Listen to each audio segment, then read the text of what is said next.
Hello ನಮಸ್ಕಾರ, welcome back to gardening with Preethi. ಎಲ್ಲರೂ ಹೇಗಿದ್ದೀರಾ? ಹೋಪ್ ಎಲ್ಲರೂ ತುಂಬ ಚೆನ್ನಾಗಿದ್ದೀರಾ ಅಂದ್ಕೊಂಡು ಮತ್ತೊಂದು ಯೂಸ್ಫುಲ್ ವಿಡಿಯೋಂದಿಗೆ ಬಂದಿದ್ದೀನಿ. ತುಂಬ ದಿನ ಆದಮೇಲೆ ವಿಡಿಯೋನ ಅಪ್ಲೋಡ್ ಮಾಡ್ತಾ ಇದ್ದೀನಿ. ಸುಮಾರು ಒಂದು 15 ದಿನ ಆಗಿತ್ತೇನೋ ನಾನು ವಿಡಿಯೋ ಅಪ್ಲೋಡ್ ಮಾಡಿ. ಇವತ್ತು ಟೈಮ್ ಸಿಕ್ಕಿದೆ, ಒಂದು ಫರ್ಟಿಲೈಸರ್ನ ಹೇಳೋಣ ಅಂತ ಬಂದಿದ್ದೀನಿ. ಹೌದು, ದಾಸವಾಳ ಗಿಡಕ್ಕೆ ಸಂಬಂಧಪಟ್ಟಂಥ ವಿಡಿಯೋ ಇದಾಗಿರುತ್ತೆ. ನರ್ಸರಿಯಿಂದ ತಂದಾದ ಮೇಲೆ ದಾಸವಾಳ ಗಿಡದಲ್ಲಿ ಹೂಗಳು ಬಿಡ್ತಾ ಇಲ್ಲ, ಬಟ್ ಗ್ರೋತ್ ತುಂಬ ಚೆನ್ನಾಗಿದೆ ಅಂತ ಸುಮಾರು ಜನ ಮೆಸೇಜ್ ಮಾಡಿದ್ರಿ. ಅದಕ್ಕೆ ಏನಾದರೂ ಒಂದು ಆರ್ಗ್ಯಾನಿಕ್ ಆಗಿರುವಂಥ ಫರ್ಟಿಲೈಸರ್ನ ಹೇಳಿ ಅಂತ ಕಾಮೆಂಟ್ ಮಾಡಿದ್ರಿಂದ ಅದನ್ನೇ ನಾನಿವತ್ತು ಒಂದು ಟಾಪಿಕ್ ಆಗಿ ತೊಗೊಂಡು ಬಂದಿದ್ದೀನಿ. ಮನೆಯಲ್ಲೇ ಸಿಗುವಂಥ ಇಂಗ್ರೀಡಿಯೆಂಟ್ಸ್ನ ಯೂಸ್ ಮಾಡಿಕೊಂಡು ಒಂದು ಆರ್ಗ್ಯಾನಿಕ್ ಆಗಿರುವಂಥ ಫರ್ಟಿಲೈಸರ್ ಅಂತಂದರೆ ಯಾವುದೇ ಸೈಡ್ ಎಫೆಕ್ಟ್ ನಮ್ಮ ಗಿಡಗಳಿಗೆ ಆಗದೇ ಇರುವಂಥ ಒಂದು ಆರ್ಗ್ಯಾನಿಕ್ ಫರ್ಟಿಲೈಸರ್ನ ಇವತ್ತು ಹೇಳೋಕ್ಕಂತ ಬಂದಿದ್ದೀನಿ. ತುಂಬ ಈಸಿಯಾಗಿ ನೀವು ಇದನ್ನು ರೆಡಿ ಮಾಡ್ಕೋಬೋದು, ಹಾಗೆ ಯೂಸ್ ಮಾಡೋದು ಕೂಡ ತುಂಬ ಈಸಿ, ಬಟ್ ರಿಸಲ್ಟ್ ತುಂಬ ಚೆನ್ನಾಗಿ ಸಿಗುತ್ತೆ ಇದರಿಂದ.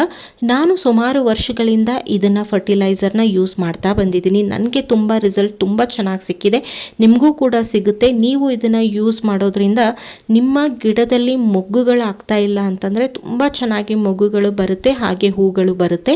ಸೊ ಬನ್ನಿ, ಹೇಗೆ ತಯಾರಿಸೋದು, ಏನೆಲ್ಲ ಇಂಗ್ರೀಡಿಯೆಂಟ್ಸ್ ಬೇಕು, ಹಾಗೆ ಹೇಗೆ ಇದನ್ನು ಯೂಸ್ ಮಾಡೋದು ಎಲ್ಲವನ್ನೂ ಹೇಳ್ತೀನಿ. Welcome back to gardening with Preethi. ಅದಕ್ಕಿಂತ ಮುಂಚೆ ಚಾನಲ್ನ ಯಾರು ಇನ್ನೂ ಸಬ್ಸ್ಕ್ರೈಬ್ ಮಾಡ್ಕೊಂಡಿಲ್ವೋ ಚಾನಲ್ನ ಸಬ್ಸ್ಕ್ರೈಬ್ ಮಾಡ್ಕೊಳ್ಳಿ. ಚಾನಲ್ ಸಬ್ಸ್ಕ್ರೈಬ್ ಮಾಡ್ಕೊಳ್ಳೋದು ಫ್ರೀ, ನಿಮಗೆ ಯಾವುದೇ ಕಾಸ್ಟ್ ಆಗೋದಿಲ್ಲ. ಪ್ಲೀಸ್ ಚಾನಲ್ನ ಸಬ್ಸ್ಕ್ರೈಬ್ ಮಾಡ್ಕೊಳ್ಳಿ. ನೋಟಿಫಿಕೇಷನ್ ಆನ್ ಮಾಡ್ಕೊಳ್ಳೋದ್ರಿಂದ ನಾನು ಹಾಕುವಂಥ ಎಲ್ಲ ವಿಡಿಯೋಗಳ ಫಸ್ಟ್ ನೋಟಿಫಿಕೇಷನ್ ನಿಮಗೆ ಬರುತ್ತೆ, ನಿಮಗೂ ಕೂಡ ಹೆಲ್ಪ್ ಆಗುತ್ತೆ ಅಂತ ಹೇಳ್ತಾ ಇವತ್ತಿನ ವಿಡಿಯೋ ಸ್ಟಾರ್ಟ್ ಮಾಡ್ತಾ ಇದ್ದೀನಿ. ಬನ್ನಿ, welcome back to gardening with Preethi.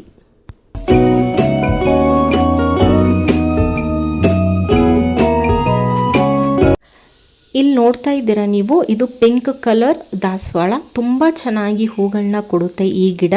So ಇದನ್ನು ನರ್ಸರಿಯಿಂದ ತಂದಾಗ ಒಂದು ಸ್ವಲ್ಪ ಹೂಗಳು ಅದಾದ ಮೇಲೆ ಹೂಗಳೇ ಬಿಡ್ತಾ ಇರಲಿಲ್ಲ.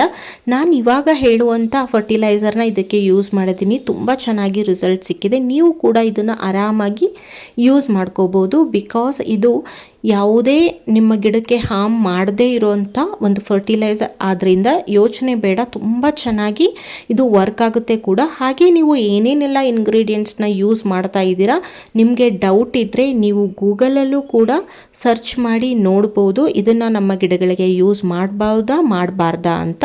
ಸೊ ಆವಾಗ ನಿಮಗೆ ಗೊತ್ತಾಗುತ್ತೆ ನಾನು ಹೇಳುವಂಥ ಎಲ್ಲ ವಿಡಿಯೋಗಳು ಅಂದರೆ ಎಲ್ಲ ಫರ್ಟಿಲೈಸರ್ಗಳು ಜೆನ್ಯೂನ್ ಆಗಿ ವರ್ಕ್ ಆಗುತ್ತೆ ಗಿಡಗಳಿಗೆ ಅಂತ. ನಾನು ಸುಮ್ಮನೆ ಯಾವುದೇ ಫರ್ಟಿಲೈಸರ್ನ ನಿಮಗೆ ಹೇಳಕ್ಕೆ ಹೋಗೋದಿಲ್ಲ. ಬಿಕಾಸ್ ನೀವು ದುಡ್ಡು ಕೊಟ್ಟು ತಂದಿರ್ತೀರ ಗಿಡಗಳನ್ನ, ದುಡ್ಡು ಇಂಪಾರ್ಟೆಂಟ್ ಆಗೋದಿಲ್ಲ. ತುಂಬ ಪ್ರೀತಿಯಿಂದ ತುಂಬ ಹುಡುಕಾಡಿ ಕಲರ್ಸ್ ಇರೋವಂಥದ್ದು ನಿಮಗೆ ಇಷ್ಟ ಆಗಿರೋವಂಥ ಗಿಡನ ತೊಗೊಂಡು ಬಂದಿರ್ತೀರ. ನಾನು ಯಾವುದೋ ಫರ್ಟಿಲೈಸರ್ ಹೇಳಿದೆ ಅಂತ ನೀವು ಹಾಕಿ ಗಿಡ ಕೆಟ್ಟು ಹೋಗೋದು ನನಗೆ ನಿಜವಾಗ್ಲೂ ಒಂದು ಪ್ಲ್ಯಾಂಟ್ ಲವರ್ ಆಗಿ ನನಗೆ ಇಷ್ಟ ಆಗೋದಿಲ್ಲ. ಸೊ ಅದಕ್ಕೋಸ್ಕರ ನಾನು ಜೆನ್ಯೂನ್ ಆಗಿ ವರ್ಕ್ ಆಗುವಂಥ ಹಾಗೆಯೇ ಬೆನಿಫಿಷಿಯಲ್ ಆಗಿರುವಂಥ ವಿಡಿಯೋಗಳನ್ನೇ ಅಪ್ಲೋಡ್ ಮಾಡ್ತೀನಿ. ಬನ್ನಿ, ಈ ಫರ್ಟಿಲೈಸರ್ನ ಹೇಗೆ ತಯಾರಿಸೋದು ಅಂತ ನೋಡ್ಕೊಂಬರೋಣ. 1 ಲೀಟರ್ ನೀರಿಗೆ ನೀವು 1 ಟೇಬಲ್ ಸ್ಪೂನ್ ಆಗುವಷ್ಟು ಟೀ ಪೌಡರ್ನ ನೀವು ಇಲ್ಲಿ ಹಾಕ್ಕೊಳ್ಳಿ. ಇದಾದ ಮೇಲೆ ಮನೆಯಲ್ಲೇ ಇರುವಂಥ 1 ಟೇಬಲ್ ಸ್ಪೂನ್ ಆಗುವಷ್ಟು ನೀವು ಜಾಗರಿನ ಇಲ್ಲಿ ಯೂಸ್ ಮಾಡಬೇಕಾಗುತ್ತೆ. ನಾನು ಇಲ್ಲಿ 1 ಟೇಬಲ್ ಸ್ಪೂನ್ ಫಸ್ಟಿಗೆ ಯೂಸ್ ಮಾಡಿದ್ದೀನಿ, ಇನ್ನೂ 1 ಟೇಬಲ್ ಸ್ಪೂನ್ನ ನಾನಿವಾಗ ಯೂಸ್ ಮಾಡ್ಕೋತಾ ಇದ್ದೀನಿ. ಟೋಟಲ್ ಆಗಿ 2 ಟೇಬಲ್ ಸ್ಪೂನ್ ಜಾಗರಿ ಬೆಲ್ಲನ ನೀವು ಯೂಸ್ ಮಾಡ್ಬೋದು. ಯಾವುದು ಹಳೆ ಬೆಲ್ಲ ಕೂಡ ಆದರೂ ಆಗುತ್ತೆ ಅಥವಾ ಹೊಸ ಬೆಲ್ಲ ಕೂಡ ಆದರೂ ಆಗುತ್ತೆ. ಜಾಗರಿ ಯಾವುದಾದ್ರೂ ಓಕೆ. 1 ಟೇಬಲ್ ಸ್ಪೂನ್ ಟೀ ಪೌಡರ್ಗೆ 2 ಟೇಬಲ್ ಸ್ಪೂನ್ ಆಗೋಷ್ಟು ಜಾಗರಿ ಹಾಕಿದ್ದೀನಿ. ಹಾಗೆ ಇಲ್ಲಿ ನೋಡಿ ಮಜ್ಜಿಗೆನ ಹಾಕ್ತಾ ಇದ್ದೀನಿ, ಒಂದು ಅರ್ಧ ಲೋಟ ಅಷ್ಟು. ಮಜ್ಜಿಗೆ ಹಾಕೋದ್ರಿಂದ ಏನೆಲ್ಲ ಬೆನಿಫಿಟ್ ಇದೆ ಅಂತ ಹೇಳ್ತಾ ಹೋಗ್ತೀನಿ. ಹಾಗೆಯೇ ನಿಮಗೆ 1 ಟೇಬಲ್ ಸ್ಪೂನ್ ಆಗೋಷ್ಟು ಮಸ್ಟರ್ಡ್ ಕೇಕ್ ಪೌಡರ್ನ ಹಾಕ್ತಾ ಇದ್ದೀನಿ. ಇಲ್ಲಿ ನೋಡಿ, ಮಸ್ಟರ್ಡ್ ಕೇಕ್ ಪೌಡರ್ ನಿಮಗೆ ಈಸಿಯಾಗಿ ಆನ್ಲೈನಲ್ಲಿ ಅವೈಲೇಬಲ್ ಇದೆ.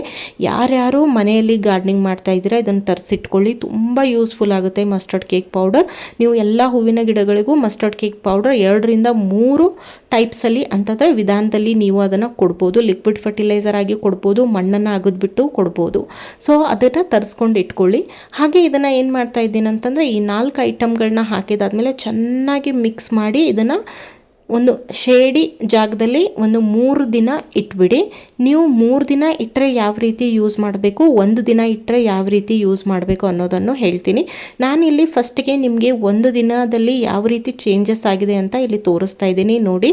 ಈ ರೀತಿಯಾಗಿ 1 ದಿನ ಆದಮೇಲೆ ಆಗುತ್ತೆ. ಇದನ್ನು ನೀವೇನು ಮಾಡಬೇಕು ಅಂತಂದರೆ ಒಂದು ಮಗ್ಗಿಗೆ ಸ್ಟ್ರೈನ್ ಮಾಡ್ಕೊಂಡ್ಬಿಡಬೇಕು. ಪೂರ್ತಿ ಸೋಸ್ಕೊಂಡು ಕೆಳಗಡೆ ನಾವು ಹಾಕಿರುವಂಥ tea powder, mustard cake powder ಎಲ್ಲ ಉಳ್ಕೊಂಡಿರುತ್ತೆ. ಅದನ್ನು ಗಿಡಕ್ಕೆ ಹಾಕೋ ಹಾಗಿಲ್ಲ, ಅದನ್ನು ಹಾಕಿದರೆ ಫಂಗಸ್ ಅಟ್ಯಾಕ್ ಆಗಿಬಿಡುತ್ತೆ.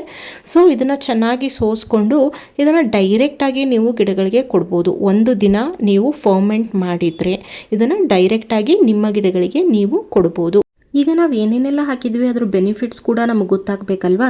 ಈಗ ಫಸ್ಟಿಗೆ ನಾವು ಟೀ ಪೌಡ್ರ್ ಹಾಕಿದ್ವಿ. ಟೀ ಪೌಡ್ರು ಏನು ಮಾಡುತ್ತೆ ಅಂತಂದರೆ ಗಿಡಗಳಿಗೆ ಬೇಕಾದಂಥ essential nutrients like nitrogen, phosphorus ಹಾಗೆ ಪೊಟ್ಯಾಷಿಯಮ್ನ ಪ್ರೊವೈಡ್ ಮಾಡುತ್ತೆ. ಹಾಗೆ ಅದರ್ ಮೈಕ್ರೋ ನ್ಯೂಟ್ರಿಯೆಂಟ್ಸ್ ಕೂಡ ಪ್ರೊವೈಡ್ ಮಾಡುತ್ತೆ. ಸೊ ತುಂಬ ಚೆನ್ನಾಗಿ ನಿಮಗೆ ಹೂಗಳು ಬರುತ್ತೆ. ಬಿಕಾಸ್ NPK ಇರೋದ್ರಿಂದ ತುಂಬ ಚೆನ್ನಾಗಿ ವರ್ಕ್ ಆಗುತ್ತೆ ಗಿಡಕ್ಕೆ.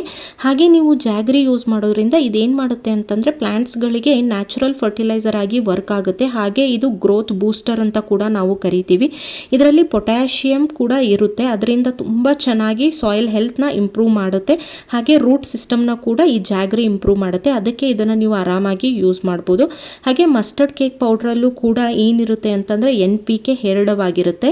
ಈಗ NPK ನಾವು ಯೂಸ್ ಮಾಡೋದ್ರಿಂದ ನಿಮಗೆಲ್ರಿಗೂ ಗೊತ್ತಿದೆ, ಹೂಗಳು ಬರಬೇಕಂತಂದರೆ NPK ಯೂಸ್ ಮಾಡ್ತಾರೆ ಅಂತ ಕೇಳಿರ್ತೀರ. ಬಟ್ ಕೆಮಿಕಲ್ ಆಗಿ ಯೂಸ್ ಮಾಡೋದಕ್ಕಿಂತ ನ್ಯಾಚುರಲ್ ಆಗಿ ನಮಗೆ ಮನೆಯಲ್ಲೇ ಸಿಗೋದ್ರಿಂದ ಈ ರೀತಿಯಾಗಿ ನೀವು ಇದನ್ನು ಯೂಸ್ ಮಾಡ್ಕೋಬೋದು. ಹಾಗೆ ಬಟರ್ ಮಿಲ್ಕ್ನ ನಾವು ಯಾಕೆ ಯೂಸ್ ಮಾಡ್ತೀವಿ ಅಂತಂದರೆ ಗಿಡಗಳಿಗೆ ಫಂಗಸ್ ಹತ್ತೋದನ್ನು ಇದು ಕಡಿಮೆ ಅಂತಂದರೆ ಟೋಟಲ್ಲಾಗಿ ಇದು ಪ್ರಿವೆನ್ಷನ್ ಮಾಡುತ್ತೆ.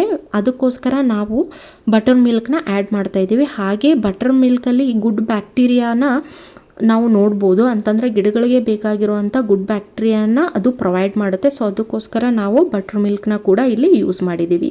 ಸೊ ನಾನು ಆಗಲೇ ಹೇಳಿದೆ ಹಾಗೆ ಒಂದೇ ದಿನ ನೀವು ಇದನ್ನು ಫರ್ಮೆಂಟ್ ಮಾಡಿದರೆ ಡೈರೆಕ್ಟಾಗಿ ಯೂಸ್ ಮಾಡ್ಬೋದು. ಅಥವಾ ನೀವು 3 ದಿನ ಫರ್ಮೆಂಟ್ ಮಾಡ್ತೀರಾ ಅಂತಂದರೆ ಆ 3 ದಿನ ಫರ್ಮೆಂಟ್ ಮಾಡಿರೋವಂಥದ್ದನ್ನು ಚೆನ್ನಾಗಿ ಸೋಸ್ಕೊಂಡು 1 ಲೀಟ್ರ್ ನೀರಿಗೆ 1 ಕಪ್ಪು, ಈಗ ನೀವು 1 ಕಪ್ ಮೆಜರ್ಮೆಂಟ್ ಮಾಡ್ಕೋತೀರಾ ಅಲ್ವಾ, ಆ ಕಪ್ಪಲ್ಲಿ 1 ಕಪ್ಪನ್ನ ಮಾಮೂಲು ನೀರಿಗೆ ಅದನ್ನು ಡೈಲ್ಯೂಟ್ ಮಾಡಿ ಆಮೇಲೆ ನಿಮ್ಮ ಗಿಡಗಳಿಗೆ ಕೊಡ್ಬೋದು. ಸೊ ಇದು ತುಂಬ ಚೆನ್ನಾಗಿ ವರ್ಕ್ ಆಗುತ್ತೆ. ನಾನು ಸುಮಾರು ವರ್ಷಗಳಿಂದ ಇದನ್ನು ಯೂಸ್ ಮಾಡ್ತಾ ಇದ್ದೀನಿ. ಈಗ ಗಿಡಗಳಿಗೆ ಮೇಯ್ನಾಗಿ ಹೂ ಬಿಡೋಕ್ಕೆ ಬೇಕಾಗಿರುವಂಥದ್ದೇ NPK ಅಂತಂದರೆ ನೈಟ್ರೋಜನ್, ಫಾಸ್ಫರಸ್ ಆ್ಯಂಡ್ ಪೊಟ್ಯಾಷಿಯಮ್. ಇದೆಲ್ರಿಗೂ ಗೊತ್ತಿರೋವಂಥ ಬೇಸಿಕ್ ನಾಲೆಜ್. ಇದು ನಿಮಗೆ ಕೆಮಿಕಲ್ ಫಾರ್ಮಲ್ಲೂ ನಿಮಗೆ ಮಾರ್ಕೆಟ್ಗಳಲ್ಲಿ ಸಿಗುತ್ತೆ, ಕೆಮಿಕಲ್ ಶಾಪ್ಗಳಲ್ಲಿ ಸಿಗುತ್ತೆ. ಬಿಕಾಸ್ ನಾವು ಯಾಕೆ ಇದನ್ನು ಆರ್ಗ್ಯಾನಿಕ್ ಆಗಿ ಯೂಸ್ ಮಾಡಬೇಕು ಅಂತಂದರೆ ನೀವು ಕೆಮಿಕಲ್ನ ನಿಮ್ಮ ಗಿಡಗಳಿಗೆ ಯೂಸ್ ಮಾಡಿದರೆ ತುಂಬ ಬೇಗ ಗಿಡದ ರೂಟ್ಗಳು ಏನಾಗುತ್ತೆ ಅಂತಂದರೆ ತುಂಬ ಬೇಗ ಸುಟ್ಟೋಗೋಕ್ಕೆ ಸ್ಟಾರ್ಟ್ ಆಗುತ್ತೆ. ಅದರಿಂದ ಗಿಡಗಳು ಪೂರ್ತಿಯಾಗಿ ಒಣಗೋಕ್ಕೆ ಸ್ಟಾರ್ಟ್ ಆಗುತ್ತೆ. ಕೆಮಿಕಲ್ NPKನ ಅವಾಯ್ಡ್ ಮಾಡಿ ಆರ್ಗ್ಯಾನಿಕ್ ಆಗಿ ಸಿಗುವಂಥ NPKನ ಯೂಸ್ ಮಾಡಿ ಅಂತ ಹೇಳ್ತಾ ಇವತ್ತಿನ ವಿಡಿಯೋ ಮುಗಿಸ್ತಾ ಇದ್ದೀನಿ. ನೆಕ್ಸ್ಟ್ ವಿಡಿಯೋದಲ್ಲಿ ಸಿಗೋಣ. Thank you.